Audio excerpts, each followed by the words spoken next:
Here today. Thank you for your Sabbath. Thank you for your word. Thank you for teaching us your ways. Thank you for preparing us in our minds and our hearts to be with you. Thank you for showing us your truth. Lord, I pray that you'd bless JP today. Bless the teaching, that we would learn to know more about you and how to be like you. And Lord, it's just amazing to have you in our lives. Thank you, Lord, for everything you give us. Bless your holy name. Amen.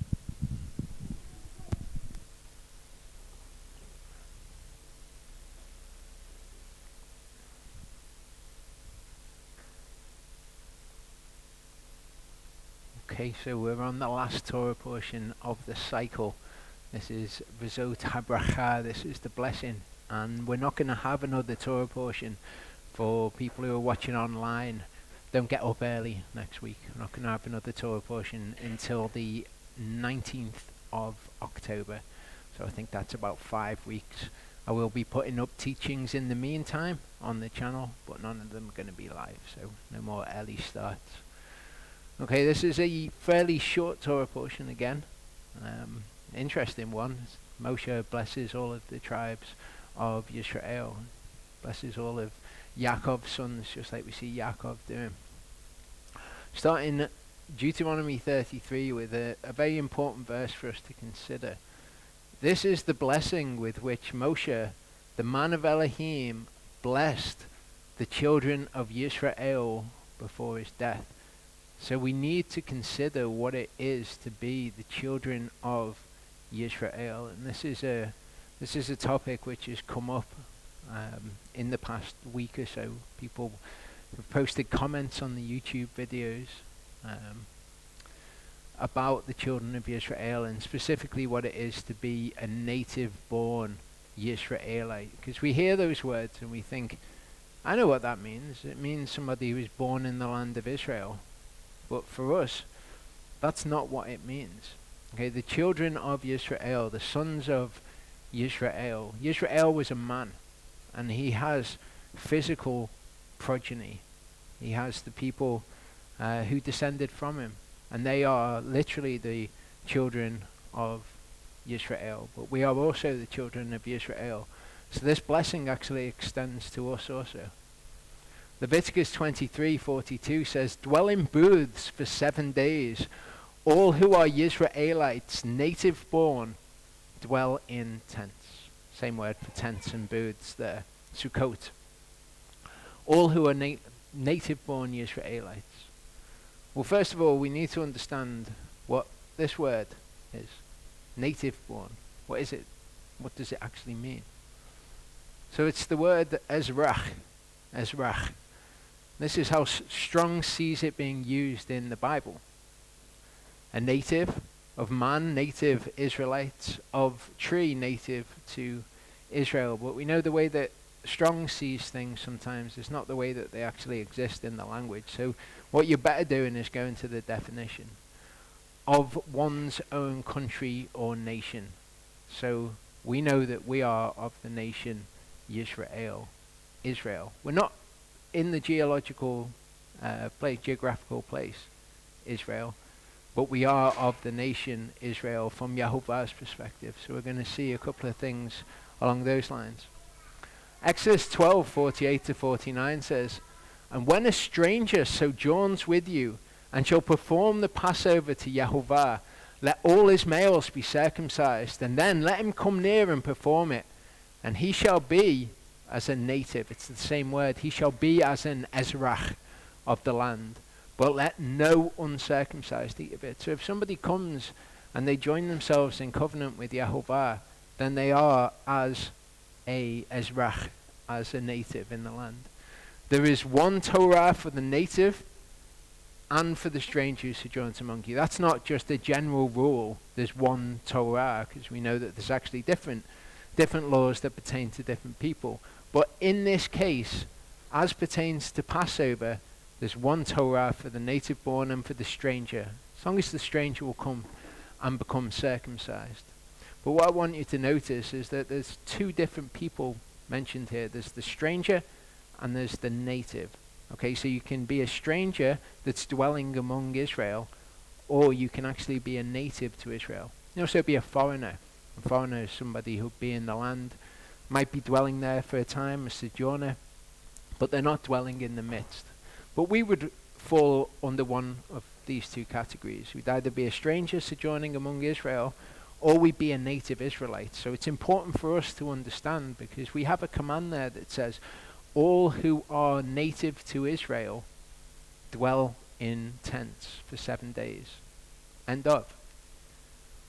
Ephesians 2:12-13 says that at that time you were without Messiah, excluded from the citizenship of Israel, and strangers from the covenants of promise. Okay, so when we didn't have Mashiach, we were strangers from the covenants of promise, having no expectation, without Elohim in the world.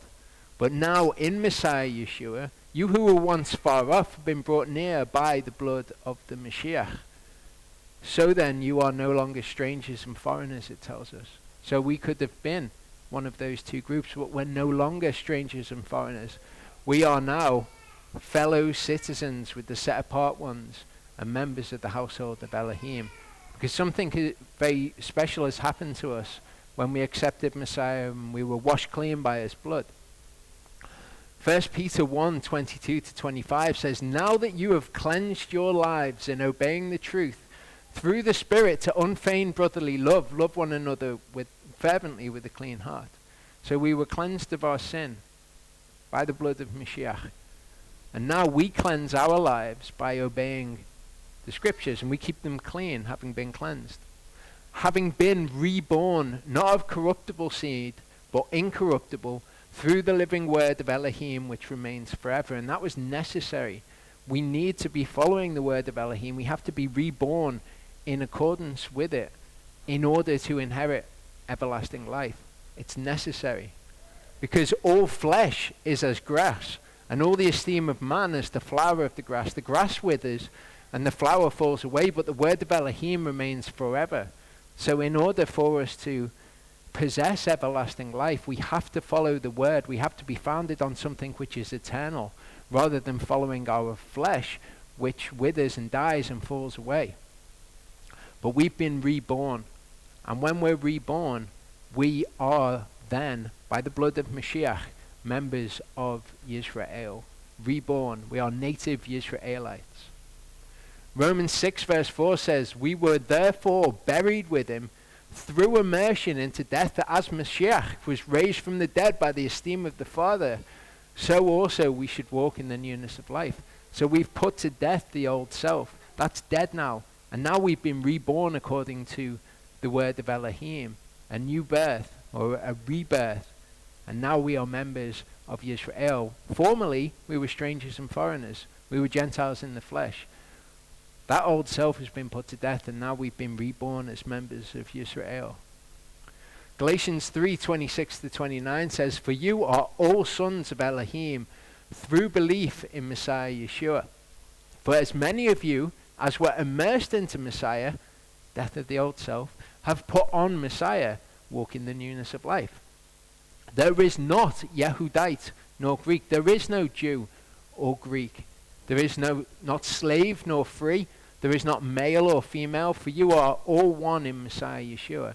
So now it's not a case of, are you born a Jew? Were you born as a descendant of Israel? It's not a case of, are you a Greek? Are you a Gentile? Now we're all one in Messiah Yeshua. Now we are all Israel. And if you are of Messiah, then you are the seed of Abraham. We're never going to have been descended from him if we're not actually descended from him. However, when we put on Mashiach, when we're reborn, then we become, spiritually speaking, the seed of Abraham. And that's all that actually matters in Yehovah's eyes, as we will see. Revelation 21:10-12 says, and he carried me away in the spirit to a great and high mountain, and showed me the great city, the set apart Jerusalem, descending out of the heaven from Elohim, having the esteem of Elohim, and her light was like a most precious stone, like a jasper stone, clear as crystal. And having a great and high wall, having 12 gates, and at the gates 12 angels and names written on them, which are those of the 12 tribes of the children of Israel. Luke 14:15-21 says, and when one of those who sat at the table with him heard this, he said to him, blessed is he who eats bread in the kingdom of Elohim. And that's what we'll be doing. We'll be in the city. And in order to enter into the city, you have to be a member of one of the 12 tribes. We're never going to be descended from those people. However, spiritually, that's who we are. So there's no tribe, there's no gate for the Gentiles to enter into the city. But blessed is he who eats bread in the kingdom of Elohim. But he said to him, a certain man gave a great supper and invited many. These are the seed of Israel, the actual physical seed of Israel. He had this supper that he was preparing, and he invited many to it, and they were all invited to it. We see this happening at Sinai. He sent his servant at supper time to say to those who were invited, come, for all is now ready. But one by one they all began making excuses. The first said to him, I've bought a field and I need to go and to see it. I ask you to have me excused. And another said, I bought 5 yoke of oxen, I'm going to try them out. I ask you to have me excused. And another said, I've married a wife, and because of this, I am unable to come. So they were all invited, but they didn't. They fell away in disobedience. They did not heed the invitation. And ironically enough, this is what people do with Sukkot. Oh, no, I can't actually do Sukkot. I can't do what's commanded. I've got this to do, or I ask you to have me excused. These people didn't fare well, and we will not fare well if we make excuses with Yehovah. That servant came and reported this to his master.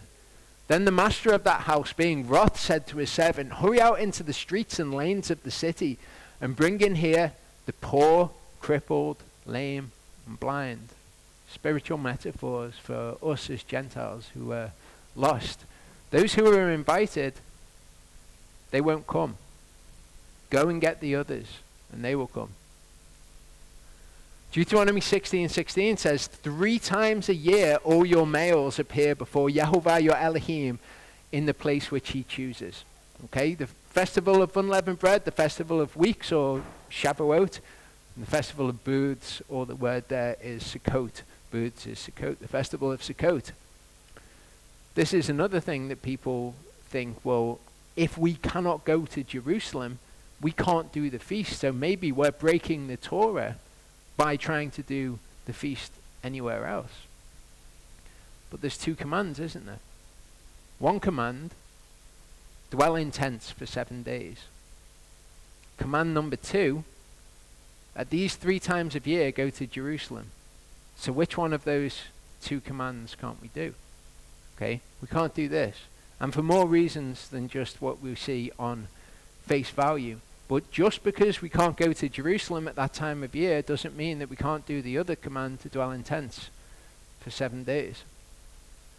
Deuteronomy 16 earlier says you are not allowed to slaughter the Passover within any of your gates. So here we've got a command that we would be breaking if we were to sacrifice the Passover lamb anywhere other than Jerusalem. There is no command, however, that says you shall not keep the festival of Sukkot in any of your gates. That's not actually a command. We can't sacrifice the Passover lamb, which is why it says this feast will become unto you as a remembrance. But at the place where Yehovah your Elohim chooses to make his name dwell, that was Jerusalem. It is no longer Jerusalem. He has rejected Jerusalem. His name no longer dwells in Jerusalem, and that's what he tells us. So for the feast of Passover, we cannot kill the Passover lamb anywhere else. We can remember the feast, but we can't kill the Passover lamb. For Sukkot, there's no such command. 2 Kings 23:27, and Yehovah said, even Yehudah, Judah, I remove from my presence, as I removed Israel, and I have rejected this city, Jerusalem, which I've chosen, and the house of which I said, my name is there. I've rejected this place. They would not listen to me. I gave them chance after chance after chance. The people who are Israel in his sight are those who will hearken to his word. So now we have a new covenant established on better promises. Our repentance. We can come in repentance. Then he will grant to us the state of being Israel. We put to death the old self. We're raised to the newness of life. We're then established on the word of Elohim, which remains forever, and we are Yisrael. Zechariah 2:10-13 tells us, "Sing and rejoice, O daughter of Zion. For look, I am coming, and I have dwelt in your midst, declares Jehovah. I have dwelt in your midst."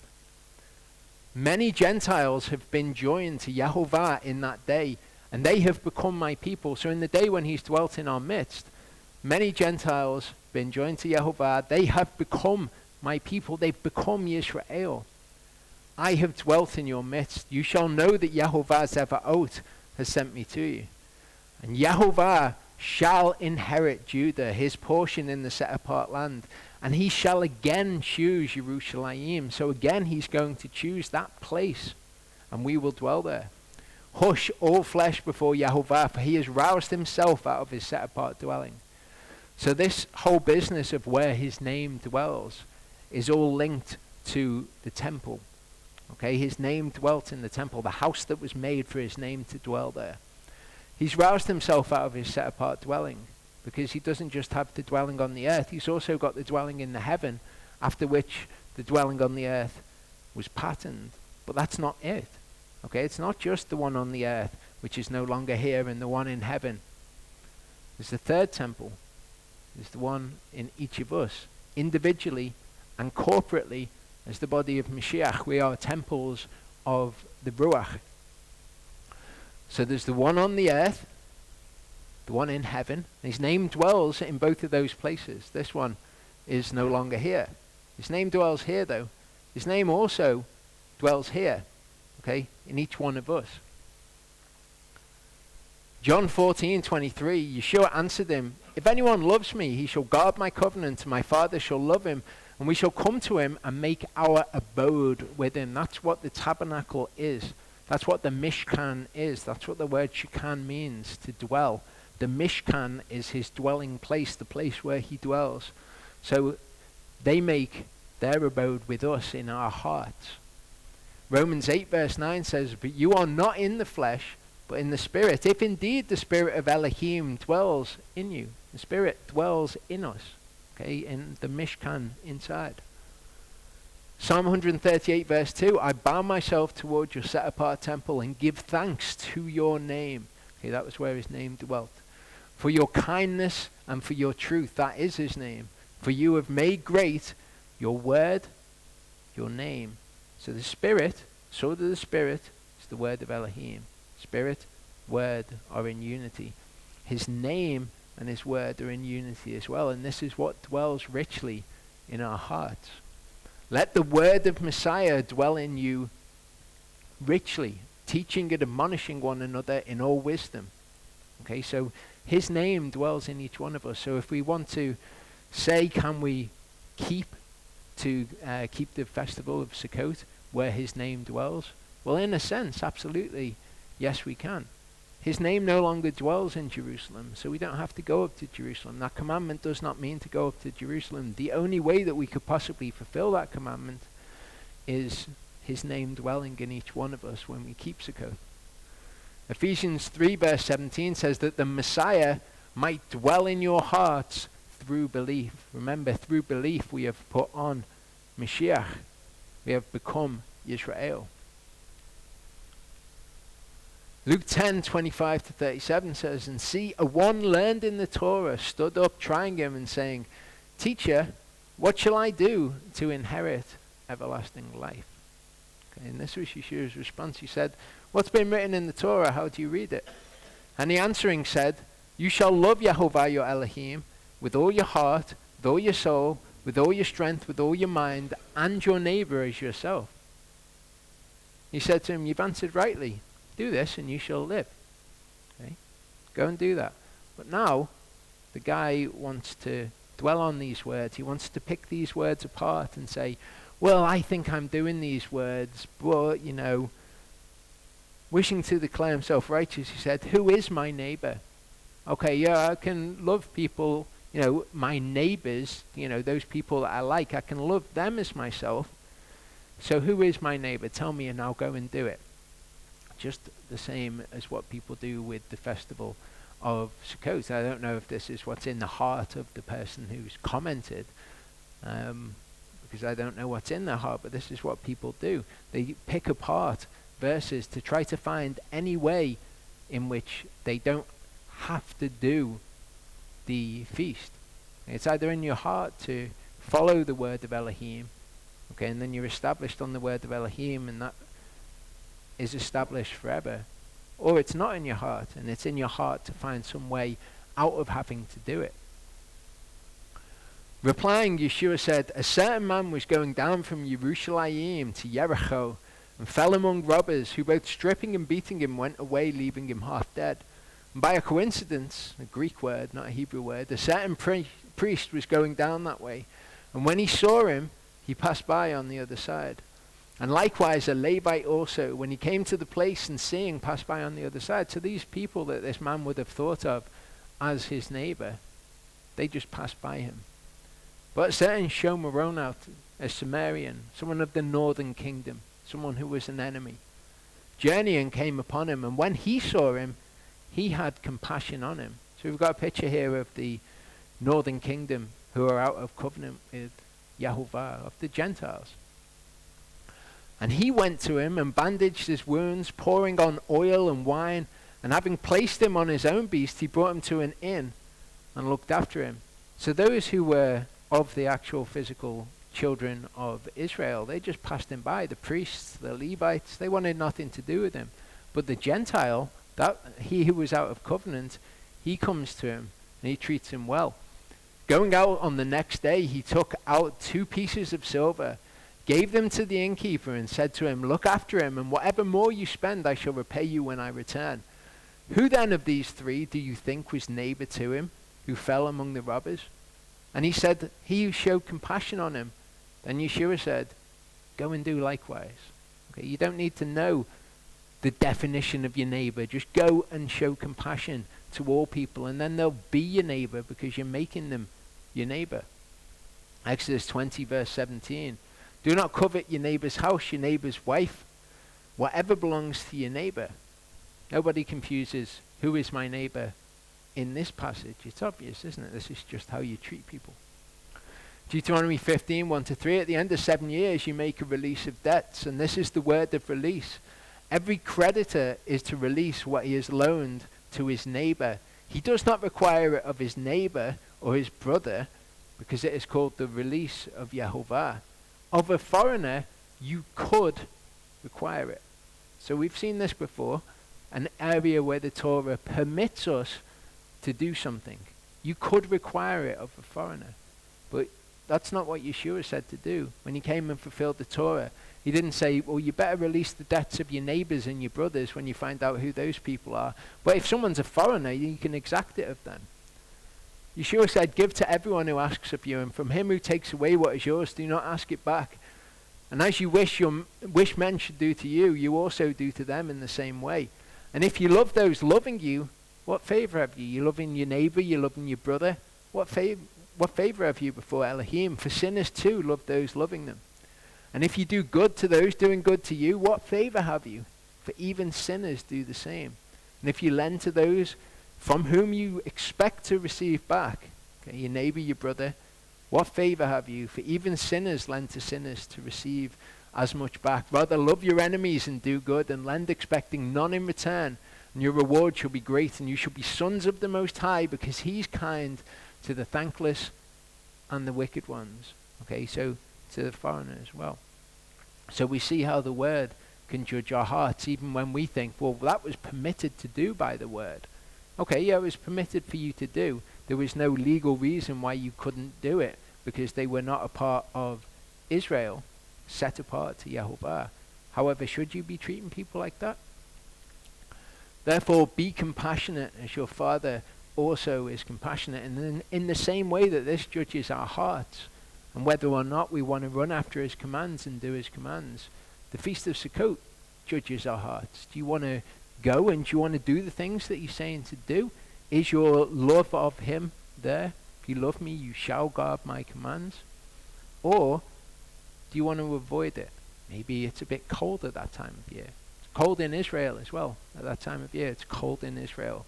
Josephus talks about how cold it was during the Feast of Sukkot. Maybe you don't want to dwell in a tent for 7 days. Maybe you want to be comfortable. What's more important to you, though? The word will judge your heart. That's what it's for. It's to examine our hearts. When we read the word, the way that we react to it, the way that we show Yehovah our faith in our actions, the word examines our hearts. The word of Elohim is living and working and sharper than any two-edged sword, cutting through even to the dividing of soul and spirit and of joints and marrow, and able to judge the thoughts and intents of the heart. There is no creature hidden from his sight, but all are naked and laid bare before the eyes of him with whom is our account. So before we take the word and we try to use it as a way to justify us not keeping the word, we have to take a step back. Remember what's actually happening here when we read the word. Do I want to do these things?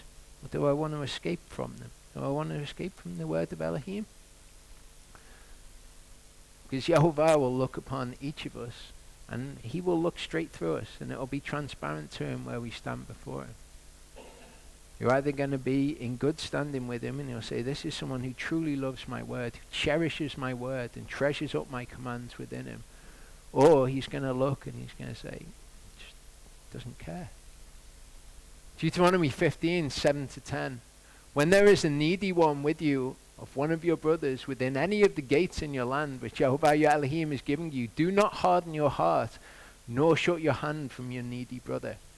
For you do certainly open your hand to him, and certainly lend him enough for his need, whatever he needs. Be on guard, lest there be a word in your heart of worthlessness, saying, the 7th year, the year of release, is near, and your eye is evil against your needy brother, and you give him naught, and he has cried out concerning you to Yehovah, and it has been a sin in you. Okay, and in regard to any of the commands, beware unless there is a word of worthlessness in your heart. Yehovah knows exactly what we're like, and there's loads of things like this that are written into the Torah because it's supposed to be a mirror. The word's supposed to be a mirror that we can look at ourselves and say, that's not very good. I need to change that. You do certainly give to him, and your heart should not be grieved when you give to him, because for this reason Yehovah your Elohim does bless you in all your works and in all to which you put your hand. True of every command. Don't let your heart be grieved if Yehovah asks something of you that you think, well, maybe there's a better way. 2 Corinthians 9:7, let each one give as he purposes in his heart, not of grief or of necessity. And it astounds me, I've mentioned before, but people actually use this verse to say, see, I don't have to tithe because Yehovah doesn't want me to tithe if I'm doing it of necessity or I'm grieved by doing it. And what they're saying thereby is, I'm grieved. Part of the verse that they should be focusing on is Yehovah loves a joyous giver. But those things go by the wayside and they say, see, I can use the word of Elohim to hold up as a shield against me having to do the rest of it. Do not eat whatever dies of itself. Give it to the stranger who is within your gates to eat it, or sell it to a foreigner. You're permitted to do this. For you are a set-apart people to Yehovah your Elohim. The reason that we cannot eat these animals that have died of themselves is because we're set apart. And it would be bad for us to do so, to eat something that is that much closer to the cycle of life and death. But if it's bad for us to do, it's bad for them to do as well. But we are permitted to do these things. And in what we're permitted to do, therein lies the test. Okay, you don't think it's a good thing to do. Why are you giving it to the foreigner? Why are you giving it to the stranger? There's no lawful reason why they can't eat it. But still, it's not a good thing to suggest to them. You are set apart men to me. You do not eat any meat which is torn to pieces in the field. You throw it to the dogs. People will take this verse and they'll say, see, the dogs are the Gentiles. That's why we can take these things and we can give it to the stranger, or we can give it to the foreigner. We can throw it to the dogs, if you like. But again, how does Yehovah feel when he sees people using his word like that? Leviticus 19:34 is the actual principle in the Torah that we need to be following. Let the stranger who dwells among you be to you as the native among you, and you shall love him as yourself, for you were strangers in the land of Mitzrayim.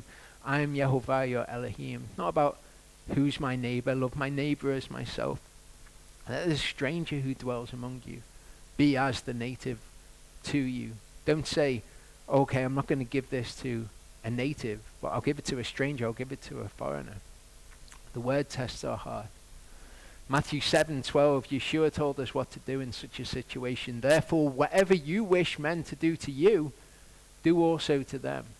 So remember, when you're thinking, I've got some way around this in the word, that's testing your heart, whether you want to find a way around it. And as we've seen, there is no way around it in the way that it's been presented. But even if there was, it's testing our heart. Okay, you're permitted to not do this. Is that what you want to do? You want to be a part of Israel? Ephesians 2:17-19 says, and having come, he brought us good news, peace to you who were far off, and peace to those near.